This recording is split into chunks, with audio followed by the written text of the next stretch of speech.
Conseil national de transition présente La France libre. Les lundis, mercredis et vendredis, 20h30, 21h30. La France libre. La Constitution et la République n'existent plus. Le Conseil national de transition est la seule autorité publique, légale et légitime représentant la souveraineté nationale du peuple français, en droit français et international. C'est une organisation déclarée à l'ONU. On rappelle, toutes les mesures Covid, y compris les inoculations soi-disant vaccinales, sont des expériences médicales ou scientifiques interdites par le droit international. Il s'agit de crimes contre l'humanité. Toute personne qui vous impose le masque ou vous menace de PV ou de vous licencier pour non-respect d'une mesure Covid commet un crime contre l'humanité. Pour connaître vos droits et les faire valoir, informez-vous www.conseilnational.fr. Rejoignez gratuitement le CNT sur www.conseilnational.fr.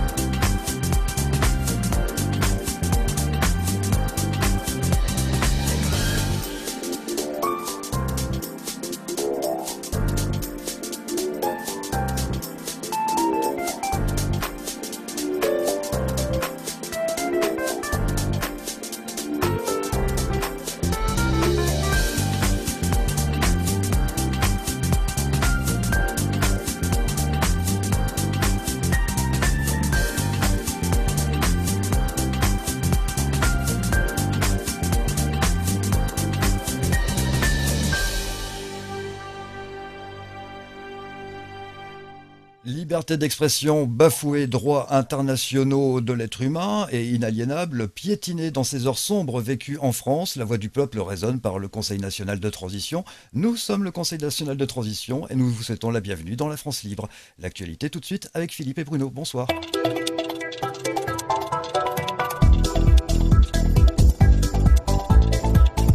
Bonsoir à tous. Bonsoir à tous, à toutes. Je vais peut-être Eh parler bien, Oui, vas-y Bruno, vas-y, commence. oui, vas-y Philippe. Bon, eh bien, libérer, délivrer. Non, ce n'est pas la Reine des Neiges. C'est bien d'Éric Fiorile qu'il s'agit. On n'y croyait plus. C'est avec une joie immense qu'après 226 jours de détention injustifiée, ils ont abandonné toute charge contre lui. C'est une grande victoire de la liberté. Bravo, bravo, bravo, Éric est libre. Donc ça, c'est l'information majeure de la journée que déjà un certain nombre de personnes ont. Et je voudrais aussi que, au nom du CNT, on remercie Didier Garofalo qui a relayé cette information ce matin sur une de ses émissions. Voilà. Donc, très, très bonne nouvelle, Éric est libre. Et on a une pensée très forte pour ceux qui ne sont toujours pas libres. Voilà. Autre chose, le ministre de l'Éducation, oligarchique, a déclaré vouloir évincer, je dis bien évincer, de l'école les enfants non vaccinés. Interdiction d'école si un cas positif se révèle dans la classe. Et donc, pas de piscine ni de cinéma en sortie scolaire. Donc, je peux confirmer que c'est la honte. Ça y est, c'est l'apartheid qui commence. Voilà ce que je voulais dire pour commencer et je te passe la parole, Philippe. Oui, bonjour à toutes, bonjour à tous. Alors, c'est un moment de se réjouir. On aurait dû mettre des serpentins comme le 31 au soir parce que Eric est sorti. Alors, on est bien sûr heureux, réjouis et en même temps, on attend quelques confirmations parce que bon, on est toujours un peu, pas du tout, on ne doute pas, mais on attend quelques confirmations d'avoir le premier contact avec lui parce que tout simplement, Eric est parti dans sa famille, tout simplement pour se refaire une santé, il en a bien besoin. Les raisons qui font que nous savons qu'il est sorti sont toutes simples, hein. C'est qu'on s'est adressé au greffe, à la greffière, pour avoir une information le jour J. Et on a eu cette information je dirais tout simplement, la chambre d'instruction, tout simplement, hein. Et qui a été confirmée par les personnes qui se sont rendues pour aller le chercher à la sortie de l'établissement. Voilà. Donc, on est quand même sûr qu'il est dehors. On attend qu'il prenne contact avec nous dès lors qu'il aura été remis sur pied correctement. Et bien évidemment, il reprendra toute sa place au milieu de nous et parmi nous. Voilà, donc bravo, bravo, bravo, parce que c'est un vrai succès. Je pense que une des conclusions qu'on peut tirer de cette décision de justice, qui, je le rappelle, alors je vais essayer d'être précis dans les termes, elle dit quoi cette décision de justice? Que le jugement a infirmé la décision initiale. Ça, c'est ce qui m'a été dit par téléphone. Donc ça veut dire il sort. Hein, voilà. Alors, le jugement a infirmé la décision initiale. La décision initiale, c'était de le maintenir en prison pratiquement à perpétuité si on écoutait le procureur général. Donc, non seulement il n'a pas été suivi, ce monsieur, mais en plus, voilà, et donc la personne est sortie. Voilà. Donc, on n'a pas à commenter une décision de justice. Elle a été prise, mais il sort libre. Donc, c'est merveilleux, c'est fabuleux. Ça veut dire aussi que toutes les choses dont il a été chargé, toutes les charges sont tombées.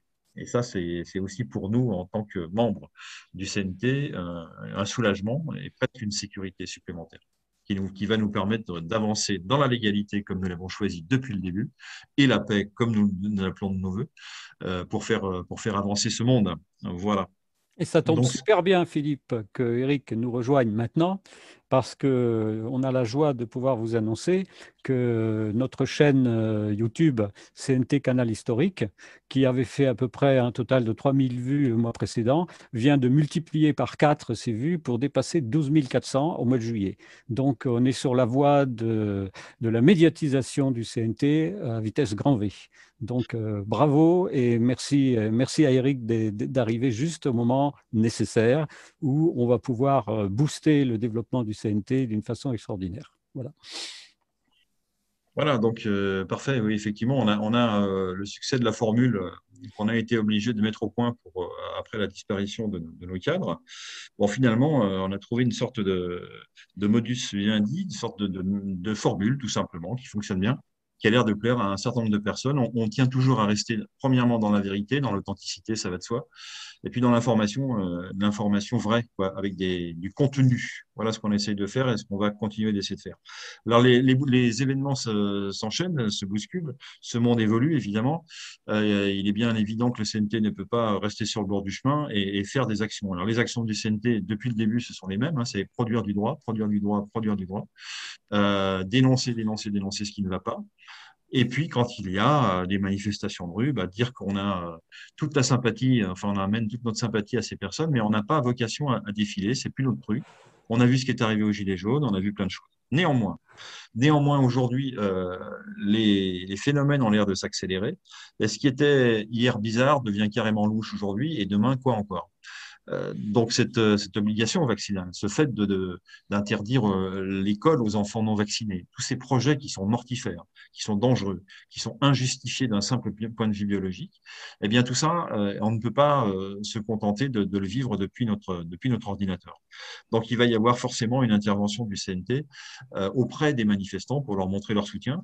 Et je pense que la meilleure façon de les aider, c'est de leur apporter des idées, leur apporter je vais prononcer le mot, leur apporter des slogans qui soient à la hauteur des enjeux. Car on a quand même constaté à droite à gauche que les slogans n'étaient pas toujours à la hauteur des enjeux. Et pour qu'ils le soient, il faut que les personnes qui mettent les slogans en avant soient elles-mêmes informées. Or, la meilleure façon d'informer les gens lorsqu'il y a une manifestation, c'est tout simplement de leur distribuer des tracts. Alors, pas des kilomètres de papier, mais un tract suffisamment explicite pour qu'ils puissent aller vers l'information, soit en accédant à notre site, soit en comprenant dès le tract l'essentiel de ce qu'il y a à comprendre. Voilà ce que nous allons développer au sein du CNT, c'est en cours. Hein. Voilà. Alors, c'est demain, il y a des manifestations. Il y en aura probablement tout le long du mois d'août et probablement tout le long du mois de septembre. On n'est pas tout à fait prêt. On aurait aimé associer à cette démarche Éric Fiorile, évidemment. Mais ça va se faire. Ça va se faire à coup sûr. Alors, moi, ce que je voudrais faire aussi, c'est que dans cette agitation qui se prépare, qui existe depuis longtemps, depuis un an avec le confinement, mais qui est relancée avec ces projets vaccinaux qui ne plaisent à personne, je voudrais quand même passer un message de sagesse et de gouvernance. Je ne suis pas gouvernant, mais les gouvernants devraient conduire à l'apaisement. Je voudrais rappeler tout simplement ce que Éric Fiorile, bien sûr, avait écrit dans le plan, dans le programme, le fameux programme qui s'appelle Plan de sauvetage de la France. Je rappelle à toute fin utile, la transition, plan de sauvetage de la France. Dans ce document, il y a des choses importantes. Et il y a notamment la nécessité de disposer d'un temps de sécurité, d'un temps libre pendant lequel on se donne le temps, nous Français, de réfléchir tout simplement. Alors, je vais vous lire ce passage de quelques lignes. Alors, pour que les Français puissent prendre le temps de la réflexion, de se documenter sérieusement, de participer à des débats et rédiger un nouveau mode de gestion du pays, il faut leur retrouver leur sérénité. Comment réfléchir et avancer lorsqu'on est sous pression constante? Je pars visiter de la famille, Mais mon appartement ne sera-t-il pas cambriolé durant mon absence? Ça, c'est la sûreté, c'est moi qui le dis, hein. J'emmène mes enfants à l'école, seront-ils bien traités? Ça, c'est la bonne question, hein. Je ne veux pas les faire vacciner. Comment les inscrire à la crèche? Je veux les faire vacciner. Quel effet secondaire vont-ils subir? Ces questions ont été posées lors de la rédaction de ce document, je le rappelle, il y a quelques années en arrière. Je rentre tard par les transports en commun, ne va-t-il rien m'arriver? Pôle emploi ou la CAF a encore exigé de moi de nouveaux documents. Est-ce un prétexte pour retarder ou annuler mes prestations de survie, etc., etc., etc. Donc, on a besoin d'une période de calme pour venir à bout de ces moments de stress que nous vivons depuis trop longtemps, soit parce que l'administration nous met la pression, soit parce qu'il y a, comme aujourd'hui, une pandémie qui sert de motif à une tyrannie, tout simplement, hein. Donc, pour toutes ces raisons-là, il est nécessaire de bénéficier d'une période de calme. Alors, je voudrais passer le message suivant à l'ensemble de celles et ceux qui nous écoutent, c'est que le CNT, c'est avant tout une légitimité, une légalité, et je dirais une pondération. C'est-à-dire qu'on ne va pas être des gens agités du tout. D'ailleurs, c'est pas moi, c'est pas les gens qui sont présents sur ce Zoom, c'est vous. C'est vous allez être mis dans des conditions de sérénité. Et comment? Parce que tout ce que nous avons prévu au CNT, justement, la sérénité fait partie de cet ensemble-là, au travers du programme dont je viens de vous montrer la couverture. Je rappelle, voilà. Alors, ce programme est disponible sur le site conseilnational.fr. J'encourage vraiment toutes les personnes à s'y rendre parce que c'est la clé de voûte du système et c'est la clé de voûte de ce qui a été prévu pour faire gouvernance avec le CNT pendant une période de transition qui, rappelons-le, est établie entre 2 et 3 années. Voilà. Voilà ce que je peux dire. Et puis, je vais peut-être aussi, dans le cadre de l'actualité, si Sylvain a ça sous la main. Alors, il y a des jeunes personnes qui aujourd'hui parlent dans le micro, comme on dit, hein, et elles ont tout à fait le droit de le faire, et qui nous expliquent qu'elles sont absolument souveraines, parce que, ou en tout cas, le mot juste, évoluer. Voilà. Des jeunes qui se pensent évoluer lorsqu'ils sont vaccinés. Sous-entendu, les non-vaccinés sont des non-évolués. Alors, à mon avis, ça c'est quelque chose que l'oligarchie souhaite entendre de la bouche d'un certain nombre de jeunes personnes, et certaines se prêtent au jeu, et c'est ce qu'on trouve sur Internet. Je voudrais qu'on trouve aussi un certain nombre de jeunes qui disent bien évidemment le contraire. Mais pour l'instant, on va donner ce contre-exemple si Sylvain veut bien envoyer la vidéo. C'est prêt et on va le regarder tout de suite. Les gars, je suis trop content, je suis vacciné, regardez. Je suis vacciné. Ça veut dire quoi? Ça veut dire que je fais partie de la catégorie supérieure de la population. Maintenant, la société, elle est divisée en deux. Les vaccinés, les non vaccinés. Les vaccinés, ils sont supérieurs, donc ils ont des privilèges, et les inférieurs, ils n'ont pas de privilèges. C'est normal, c'est comme ça dans toute société, il y a toujours des catégories. Nous maintenant, c'est les vaccinés. Donc voilà, moi j'assume totalement mes privilèges. On va pouvoir aller au restaurant, on va pouvoir aller au spectacle, on va pouvoir voyager, on va pouvoir enlever nos masques dans des lieux que à nous. Donc oui, on aura des lieux que entre vaccinés, entre supérieurs. Et voilà, donc moi je suis privilégié, vous n'êtes pas privilégiés, ceux qui sont pas vaccinés. Et c'est normal, il faut accepter d'avoir moins de droits, genre vous êtes inférieur, genre c'est normal. C'est comme les animaux, les humains ont plus de droits que les animaux. Là c'est pareil. Et encore, les animaux vaccinés, ils devraient avoir plus de droits quand même. Genre, normal. J'adore cette comparaison avec les animaux et personnellement, je préfère ne pas être vacciné et prendre des risques avec le Covid-19 et garder toute mon intelligence. Si j'en ai. Il vaut mieux être un animal éveillé qu'un humain endormi. Voilà, je crois que ce jeune homme n'est pas idiot du tout, mais il est effectivement endormi. Endormi par quoi? Endormi par les berceuses qu'on lui a chantées pendant trop d'années. Et voilà le résultat. On souhaite qu'il se remette à la fois intellectuellement et physiquement parce qu'il a été piqué, ce monsieur, et que tout se passe bien pour lui, qu'il n'y ait pas d'effets secondaires négatifs. Et puis voilà, mais on formule des vœux pour que la majorité des jeunes gens, de son âge ou plus âgés d'ailleurs, plus jeunes, peu importe, eh bien, soient plus lucides sur la réalité de ce qui se passe. Et au sein du CNP, on est là pour aiguiser cette lucidité. Voilà. Très bien. On va lancer notre sujet de ce vendredi. Tous les vendredis soirs à 20h30, le Conseil national de transition présente La France libre. Des discussions, des rubriques, de l'information. Si dire la vérité fait de moi un traître, alors j'en suis un. Personne dissidente, qui a abandonné en raison de divergences doctrinales les positions du plus grand nombre ou de la communauté à laquelle il appartenait. Confession religieuse, école philosophique ou encore parti politique.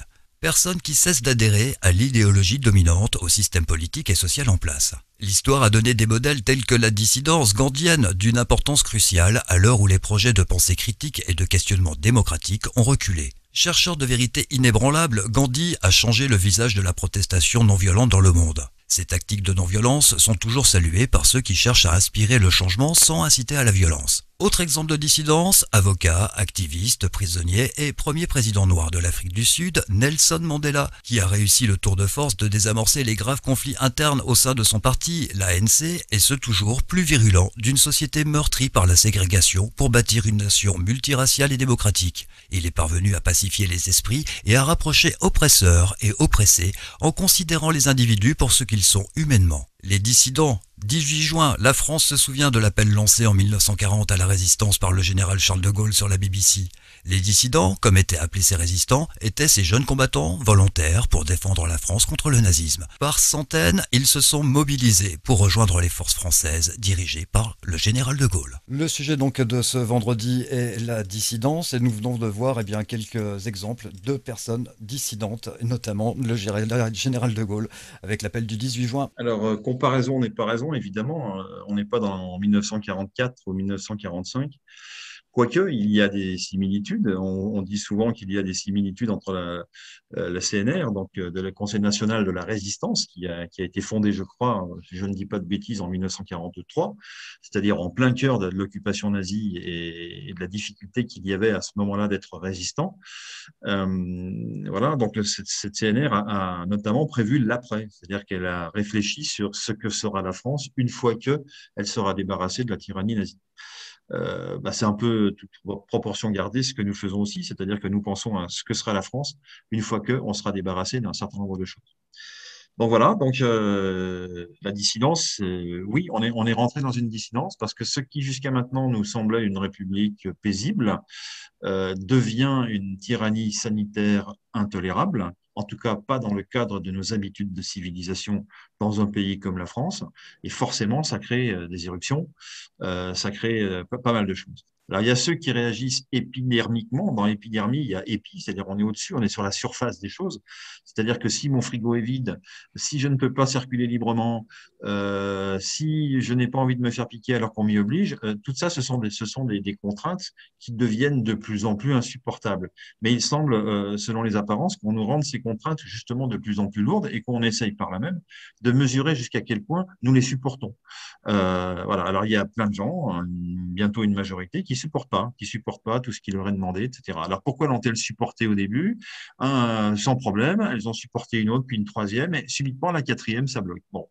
Évidemment, le crescendo prévu par la gouvernance, par toute forme de tyrannie, c'est d'aller de plus en plus loin dans la notion d'obéissance, pour en arriver à ce qu'on vit depuis des dizaines et des dizaines d'années en Chine, hein, c'est-à-dire qu'on a affaire à des milliards d'individus qui se comportent exactement comme un seul individu et qui ont tous le même profil, qui ont tous presque les mêmes gènes, on a envie de dire, et qui sont sous la coupe d'un gouvernement tyrannique et qui demande absolument tout à ces gens et qui les prive de toute forme de liberté et qui leur adjoint aujourd'hui une sorte de carnet de civisme dans lequel ils vont être notés comme on note les enfants ou les jeunes à l'école. Et s'ils n'ont pas la bonne note, eh bien, ils n'accéderont pas à certains services, ils n'accéderont pas à certains postes, etc., etc. C'est la brimade en permanence, quoi. Ça n'est qu'une vie de brimade permanente. Donc ça, c'est pas quelque chose que l'humanité en général désire, ni plus les Chinois que nous d'ailleurs, mais eux ne le savent peut-être pas parce qu'ils n'ont jamais vécu autrement. Mais nous, en France, nous avons la chance d'avoir connu d'autres choses. Donc, avec cet étalonnage-là, on est capable de dire ça, on en veut, mais ça, on n'en veut pas, quoi.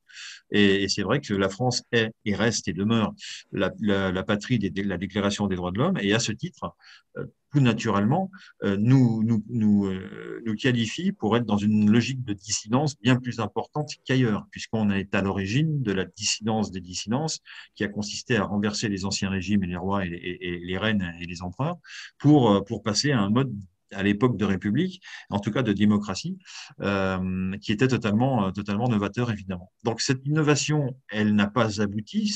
Nous sommes ici au CNT pour dire qu'avec la 5e République, on n'a pas atteint le bonheur et on n'a pas le sentiment qu'avec une 6e ou une 7e ou une 27e République, ça irait beaucoup mieux, parce que les problèmes, les questions, les choses sont les mêmes, l'organisation est la même. Notre dissidence à nous, c'est de dire bah, il faut changer l'organisation et même carrément changer de paradigme.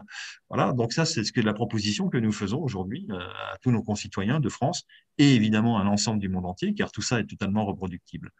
Donc voilà, donc dissidence, oui, bien sûr, dès lors qu'on n'est pas d'accord. Alors nous, on rencontre tous les jours, pardon, des personnes qui se disent dans la dissidence, c'est-à-dire qui ne sont pas d'accord, qui trouvent que Macron a une sale tête. C'est une excellente raison d'être dans la dissidence.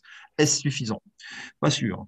Et qui disent, oui, moi, ça fait au moins 3 ou 4 ans que je suis l'actualité et je me prends toutes mes sources d'informations sur BFM TV. Ah, est-ce suffisant? Pas sûr.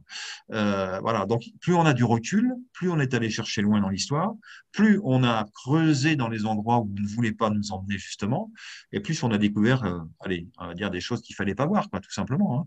C'est exactement le travail qu'a fait Éric Fiorile pendant 15 ans, 20 ans, 30 ans bientôt, à différents niveaux, de différentes façons, et il s'est présenté devant le public en disant, bah, moi je sais, et je vais vous expliquer. Alors, c'est ce qu'on appelle une information verticale. Certaines personnes y étaient sensibles, moi j'y étais sensible. Certaines personnes y sont plutôt hostiles parce qu'elles trouvent que le style est un petit peu compliqué, que c'est comme ça dire la parole d'évangile d'en haut, pour qui se prend-il, ce monsieur, etc. Tout le monde n'a pas été sensible à cette façon de faire. Et puis après, il y a la forme, il y a le messager, et puis il y a le message. Donc le message, il était quand même lourd, il était quand même chargé, il y avait beaucoup de choses à l'intérieur. Et à titre personnel, comme beaucoup d'autres personnes, j'ai creusé, je suis allé sans Éric vérifier ce qu'il me disait, et j'ai trouvé des choses. J'ai trouvé des choses. Donc toutes les personnes qui sont aujourd'hui réveillées, c'est qu'elles ont fait cette démarche. Alors c'est une démarche qui peut paraître un peu compliquée, mais pas forcément. On peut sur des tracts de quelques mots, quelques mots, expliquer pourquoi telle ou telle chose est un crime contre l'humanité, eu égard à un article de loi qui se trouve à tel endroit, de telle façon, et puis voilà, et faire du droit. On fait que du droit. Et ça, c'est à la portée de n'importe quel Français, à condition qu'il soit mis au courant. Or, si les Français ne sont pas mis au courant, bah, ils vont pas trouver la raison pour laquelle il faut se mettre en dissidence. Voilà. Donc, nous, on trouve les raisons pour lesquelles se mettre en dissidence et on les, comment dirais-je, on les rend au paroxysme, quoi. C'est-à-dire qu'on va jusqu'au bout des choses, avec le droit, toujours en démontant ce qui ne marche pas, ce qui ne marche plus, ce qui a peut-être marché un temps, mais qui n'a aucune chance de durer, etc., etc. Donc, voilà. Donc, la dissidence, c'est ça, c'est se dire, je suis pas d'accord. Je m'oppose à un gouvernement qui va tout faire pour m'empêcher de parler, qui va tout faire pour m'empêcher de m'adresser à mes compatriotes, mais je le fais quand même. Alors, dans une tyrannie, c'est normal qu'on soit mis en prison, mais on s'aperçoit que dans les démocraties, on a aussi quelques déboires. Voilà. Donc, c'est la raison aussi pour laquelle cette sortie de notre ami Eric est quand même symbolique d'un tas de choses, c'est-à-dire qu'il y a encore quelque part des règles de droit qui sont respectées. Ils vont loin, ils vont très loin, mais ils vont pas jusqu'au bout. Et heureusement pour nous, et ce qui pour nous est le gage également d'une parole qui n'est pas complètement mise sous le boisseau, qui n'est pas complètement éteinte.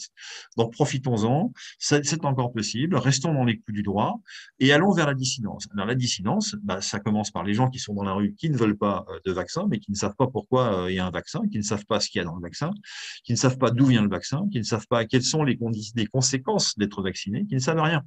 Tout ce qu'ils savent, c'est qu'ils ne veulent pas de vaccin. Voilà. Donc, à nous de leur dire, voilà, il faut absolument faire quelque chose. Voilà. Je vais vous laisser la parole à vous deux, messieurs. Oui, je voulais juste intervenir par rapport à ce que tu disais tout à l'heure, Philippe. Donc, oui, effectivement, il y a de la dissidence depuis que le surveillant général en chef a prononcé le terme obligation. N'oublions pas qu'en France, nous sommes des Gaulois réfractaires, mais nous pratiquons également la philosophie. Et en philosophie, le terme obligation, eh bien, effectivement, ça fait rentrer en dissidence. Et on voit ça dans les centres-villes de France. On le verra également demain à partir de 14 heures dans tous les centres-villes de France. Oui, absolument. Donc demain, on va être un peu spectateur. Après, on sera plus acteur probablement, avec des outils qu'on va mettre au point, encore une fois, qui sont destinés à tout le monde sur la rue. Donc, c'est de la distribution. On est suffisamment nombreux au sein du CNT, et ça, c'est un point sur lequel je veux réinsister. C'est-à-dire que si on décide de mener une action, ça sera dans toute la France, et ça sera au même moment, comme on l'a eu fait à d'autres occasions.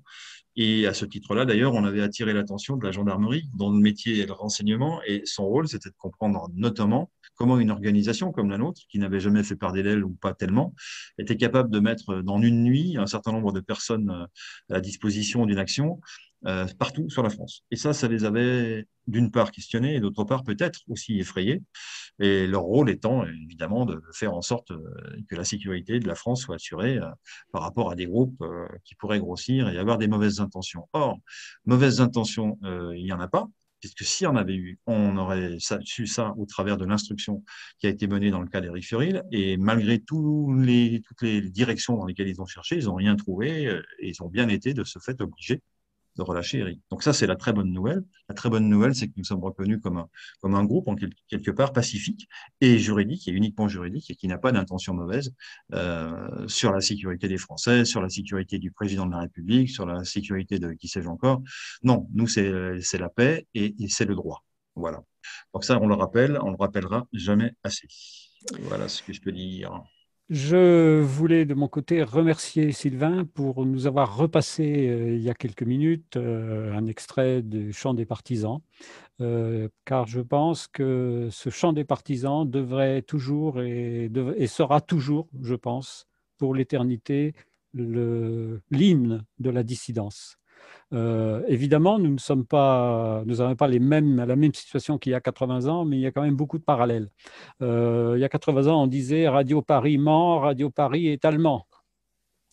Là, on a BFM. Et puis, on a un préfet qui s'appelle l'allemand. C'est marrant, ça. Bon. Mais bon. Il a été décoré de la Légion d'honneur. Attention. Hein. Oui, je sais. Oui, pour service rendu à la France. Je vous ai éborgné, j'ai la Légion d'honneur. Exactement.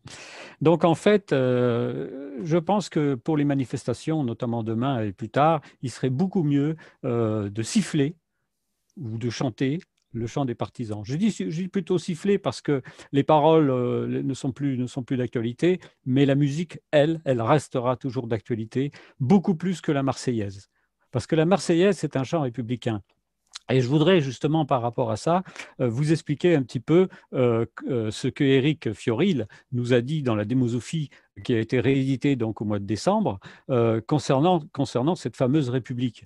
Que ce soit la première, deuxième, troisième, quatrième ou cinquième République, depuis 200 ans, on est un petit peu, je dirais, on nous induit en erreur et on nous a fait tomber dans un piège. Parce que la République était soi-disant un système qui devait être le plus démocratique qui soit. Et beaucoup de gens pensent que la République reste le système le plus démocratique qui soit. Eh bien non, Éric Fiorile a démontré que non. Parce qu'en fait, la République, c'est un système qui ouvre la porte à toutes les corruptions.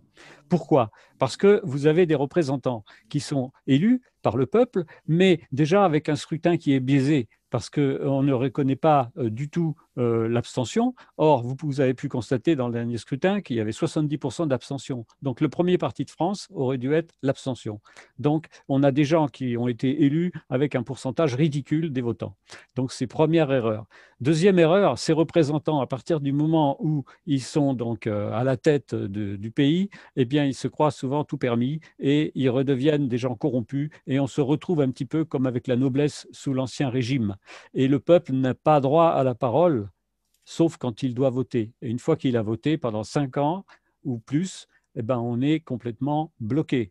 De plus, on assiste, et je ne veux pas en dire plus à ce niveau-là parce que c'est évident, de plus en plus à un mépris du peuple par ces gens qui sont soi-disant en haut et vis-à-vis du peuple d'en bas, qui n'a pas droit à la parole. On a vu ce qui s'est passé déjà avec les Gilets jaunes.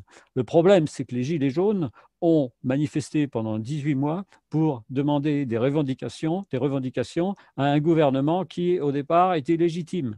Et c'est ce qu'Éric Fiorile a démontré en prouvant d'une manière juridique que depuis au moins 2008, la République n'existe plus, la Constitution n'existe plus depuis que le référendum de 2005 a été totalement violé par Sarkozy avec le traité de Lisbonne. L'article le plus important de la Déclaration des droits de l'homme, qui est la loi des lois, a été violé. Cet article qui dit que tout peuple dont la volonté n'est pas respectée n'a plus de constitution. Donc déjà, au niveau de la République, on est dans un système, la Ve République est morte. Autre problème avec la République, c'est qu'on a des partis politiques. Et ces partis politiques sont souvent sectaires, où seuls les chefs ont droit à la parole. Vous pouvez vous inscrire dans un parti politique, vous payez une cotisation, vous militez pendant des années et vous n'arriverez jamais au sommet. Parce qu'au sommet, vous avez des gens qui ont été déjà prédéterminés, qui ont été choisis par la fameuse oligarchie. Et quand je parle d'oligarchie, je parle de certains clubs, de certains groupes que tout le monde connaît bien, qui sont des groupes même supranationaux, liés aux multinationales, liés aux banques, etc., et qui font la loi au niveau des pays. En plus de ça, le peuple, comme je disais tout à l'heure, qui n'a pas droit à la parole en dehors des élections, ne peut parler que quand il y a un référendum. Mais pour organiser un référendum, ça devient quelque chose de fou. On n'est pas en Suisse, en France, hein. Donc ça veut dire que là, le peuple n'a pas le droit de s'exprimer. Donc ce sont tous les défauts de cette République. Et c'est ce que Éric a démontré. Et quand on va regarder le programme du CNT, le programme du CNT, lui, est totalement différent. Parce qu'au niveau du programme du CNT, il ne s'agit pas de rentrer dans l'anarchie ou d'aller dans un système, où on va vers l'inconnu, où c'est le chaos. Bien au contraire. Parce qu'au niveau du CNT, on a d'abord une Cour suprême du peuple souverain qui est là pour contrôler tout ce que fera le futur gouvernement. Et ce futur gouvernement, ce sera non pas des ministères, mais des commissions.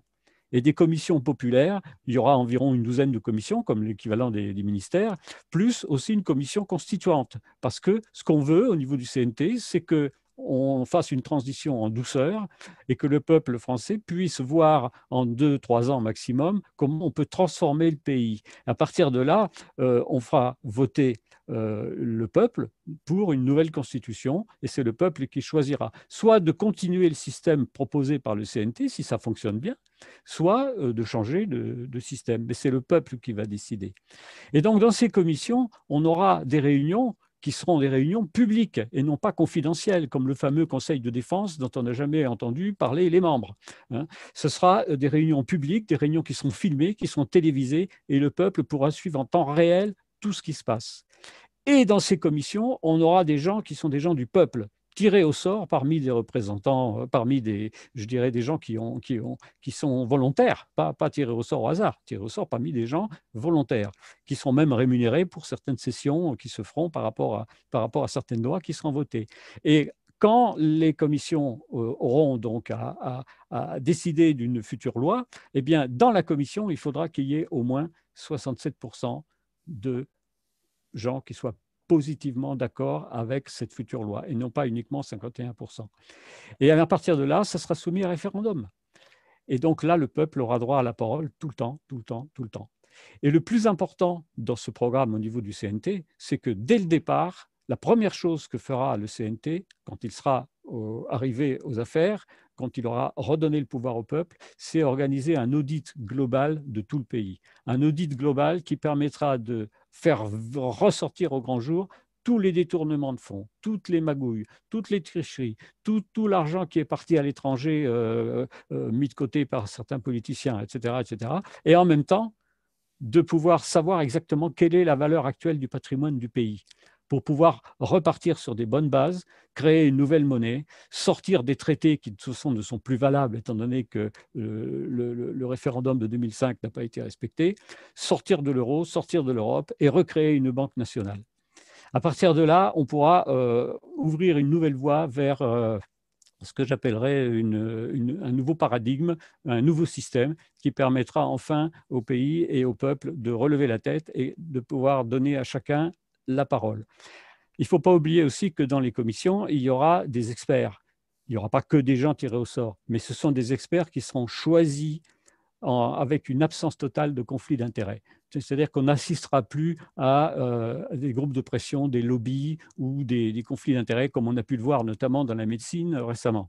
Donc à partir de là, on a un système qui va être totalement totalement refondu, totalement nouveau, et qui, au contraire, va apporter une prospérité, et je dirais un cercle vertueux au lieu d'un cercle vicieux, parce qu'évidemment, on va relancer l'économie, notamment par un revenu inconditionnel d'au moins 1 500 € qui sera versé donc à chaque personne au-delà de 16 ans et sans aucune condition. Alors, je parle encore d'euros, mais ça sera une nouvelle monnaie. Ça peut être le franc libre ou autre chose, mais enfin, ce sera une nouvelle monnaie qui sera indépendante de l'Europe, et ce sera la France. La France et uniquement la France. Voilà un petit peu ce que je voulais dire par rapport à ça, parce que entre d'un côté un système qui est la République, dont on voit tous les défauts actuellement, dont on voit toutes les catastrophes qui nous sont mises sur la tête, qui s'accumulent, et de l'autre côté un nouveau système qui est mûrement réfléchi, qui est pensé, qui a été travaillé pendant des années par des juristes, qu'on a en plus amplifié par des commissions populaires qui ont siégé pendant maintenant presque 6 mois et qui continuent, même pour certaines, à siéger encore actuellement. On a des résultats qui sont extraordinaires parce qu'on a fait fonctionner l'intelligence collective, chose qui ne se fait jamais ni dans les partis politiques, ni dans tous les groupes de pression qui peuvent exister dans cette fameuse République. Et pour moi, donc, pour terminer, je vais revenir sur le champ des partisans.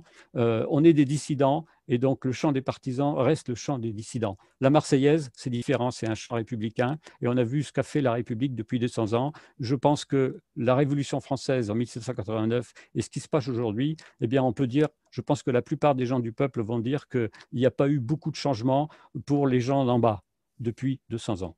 Donc nous, c'est ce qu'on veut, c'est donner le pouvoir réellement au peuple et la prospérité au peuple. Voilà, j'ai terminé. Donc, C'est ce que veut le peuple, Bruno. Il y a des millions de personnes qui sont sorties dans les rues en novembre 2018 pour demander plus de transparence et notamment un référendum d'initiative citoyenne. Et c'est pratiquement ce que l'on retrouve dans tes dires, dans ce que tu viens de dire à l'instant. Tout à fait. Tout à fait. D'autant plus que pour chaque loi, il y aura donc les commissions populaires qui vont siéger.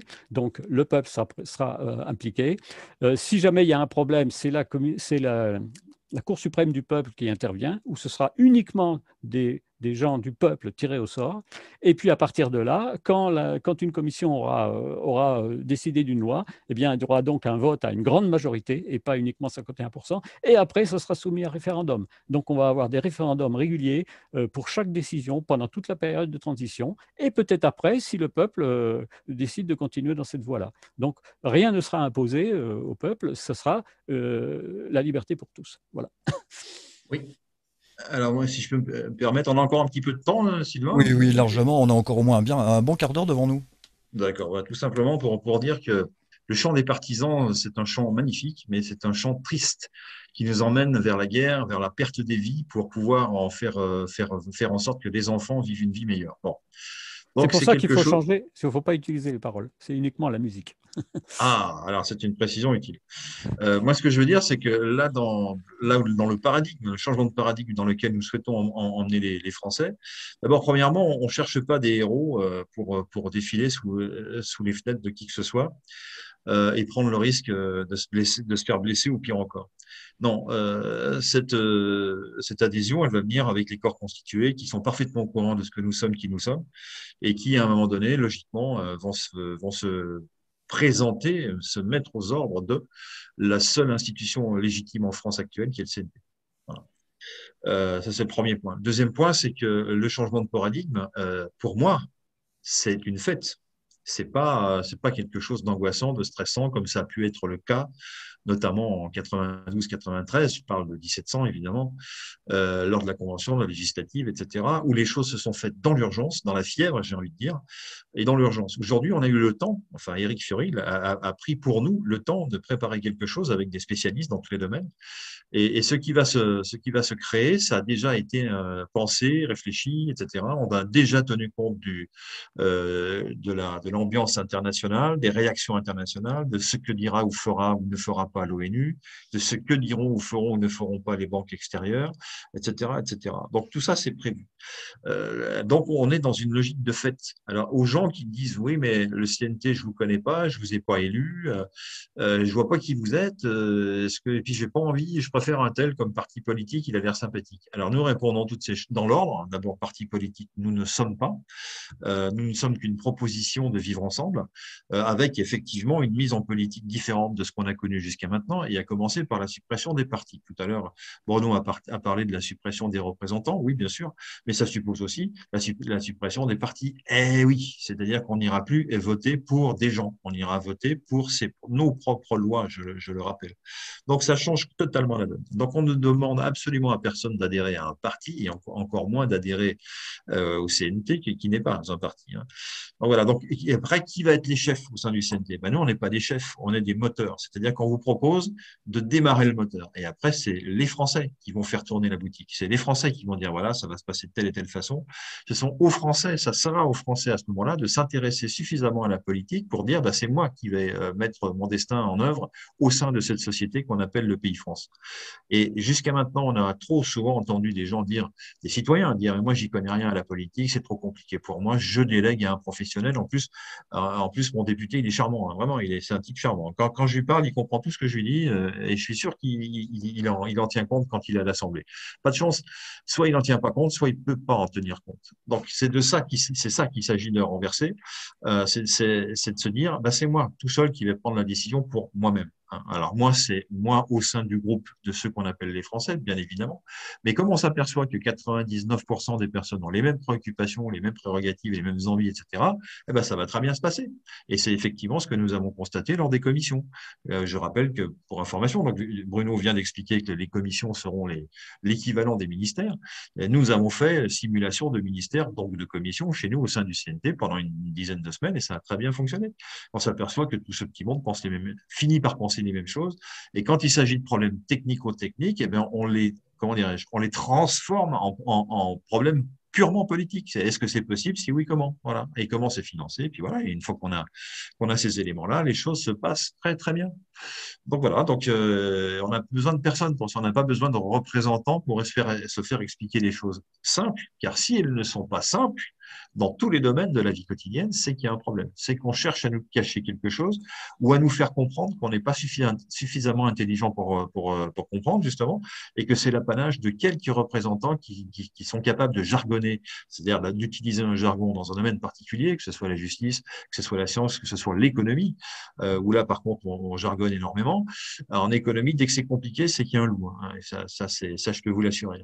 Donc voilà, et je ne suis pas le seul à le dire, quand on écoute des gens comme Charles Gave, par exemple, quand on écoute avec lui, les choses sont très simples. Hein. Voilà. Donc ça, ce sont de vrais sachants qui pourraient nous aider et mettre en valeur tout ce que nous avons l'intention de mettre en avant, justement.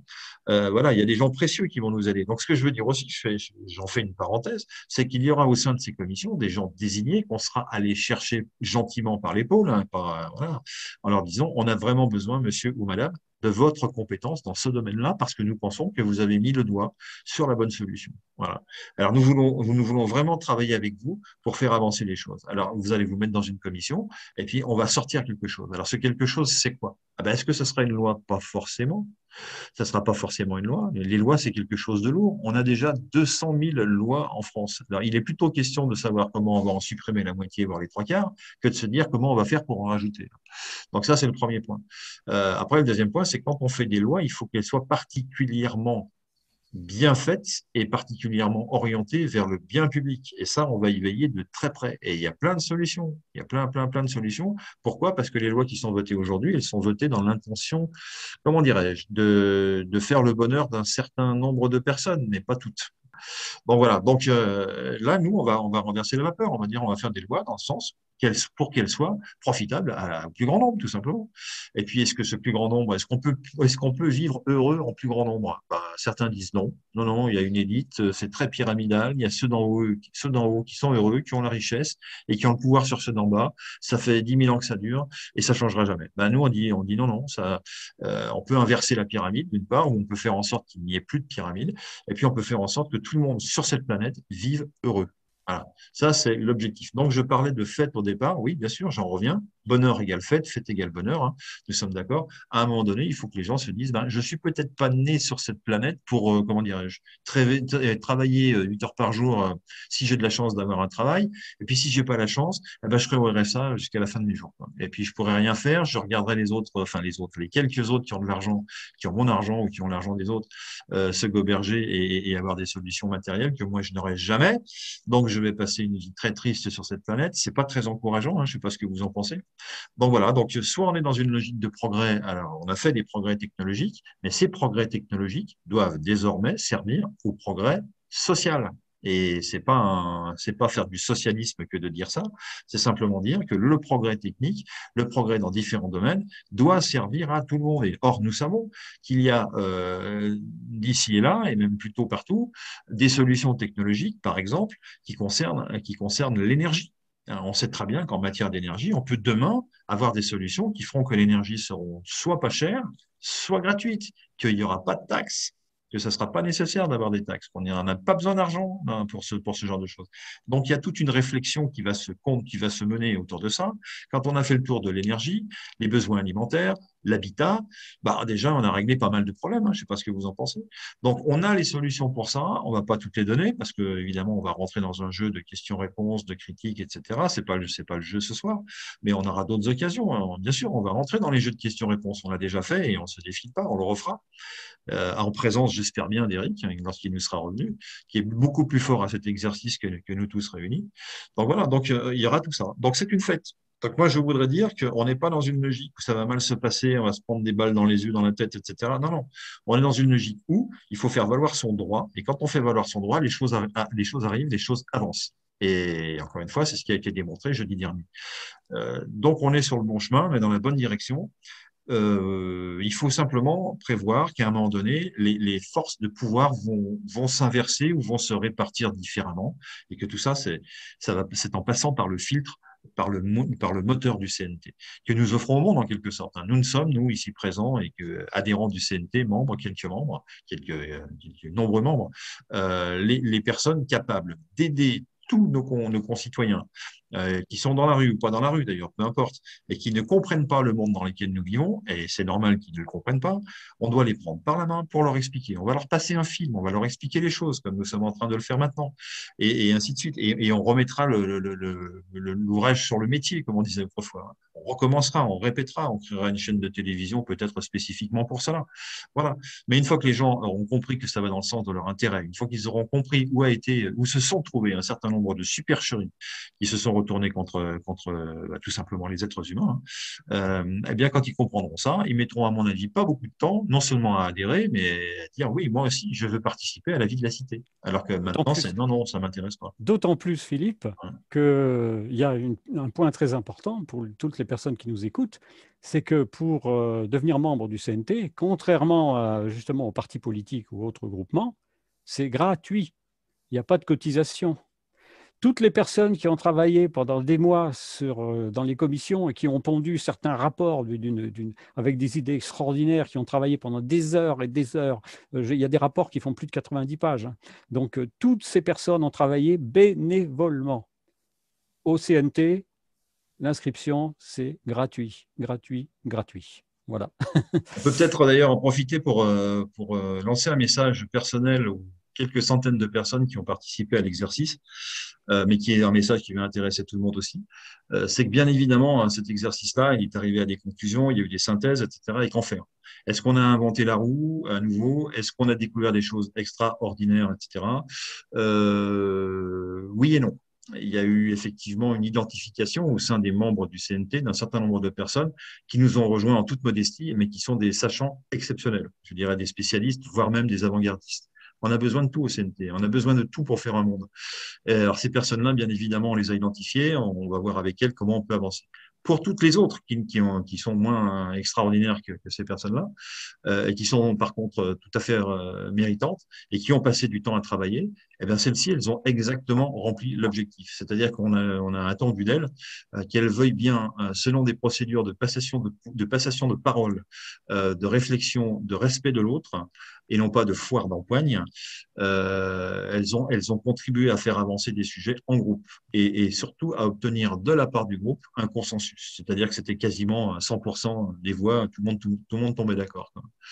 Donc ces personnes-là ont droit naturellement à la restitution des conclusions qui ont été faites dans les différentes commissions. Ça me paraît logique. Donc elles y accéderont. Néanmoins, il n'y a pas à l'intérieur de ces documents des choses d'ordre extraordinaire. Il y a simplement de dire, voilà, on a répondu à telle question, on a posé telle question, on y a répondu de telle façon, etc., etc. Donc c'est une synthèse qui existe, qui est en cours de préparation. Bruno est un des acteurs principaux, pour ne pas dire l'acteur principal de cette synthèse. Votre serviteur doit y participer aussi. Il a sa charge dans ce domaine-là et c'est bien normal. Donc on s'est engagé à le faire avant la fin du mois d'août et ce sera évidemment fait. Voilà ce que je veux dire à toutes ces personnes. Et tout en disant à celles et ceux qui n'ont pas participé à ce genre d'exercice que c'est un exercice passionnant et c'est un exercice révélateur. Il est révélateur de la façon dont on peut faire gouvernance à partir de maintenant avec des personnes qui ne sont pas forcément des spécialistes dans tel ou tel domaine, qui ne sont pas forcément de fins et même pas du tout, et qui sont simplement des gens qui ont en tête le bonheur commun, le bien commun, tout simplement. Et donc, nous récupérons, nous, simples citoyens, nous récupérons notre pouvoir au travers de ces commissions. Voilà ce que je veux dire. L'avenir s'annonce très positif. Voilà. Eh bien, allons-y, parfaitement, c'est très bien, je suis complètement d'accord, je suis tout à fait ouvert. Bon, bah, très bien. Merci Philippe, merci Bruno, merci à vous d'avoir regardé cette émission du Conseil national de transition. Nous aurons le plaisir de vous accueillir à nouveau lundi à partir de 20h30. Nous vous souhaitons un excellent week-end et l'information à retenir, Éric Fioril est libre. Bon week-end. Le Conseil national de transition présente La France libre. Les lundis, mercredis et vendredis, 20h30, 21h30. La France libre. La Constitution et la République n'existent plus. Le Conseil national de transition est la seule autorité publique, légale et légitime représentant la souveraineté nationale du peuple français, en droit français et international. C'est une organisation déclarée à l'ONU. On rappelle, toutes les mesures Covid, y compris les inoculations soi-disant vaccinales, sont des expériences médicales ou scientifiques interdites par le droit international. Il s'agit de crimes contre l'humanité. Toute personne qui vous impose le masque ou vous menace de PV ou de vous licencier pour non-respect d'une mesure Covid commet un crime contre l'humanité. Pour connaître vos droits et les faire valoir, informez-vous www.conseilnational.fr. Rejoignez gratuitement le CNT sur www.conseilnational.fr.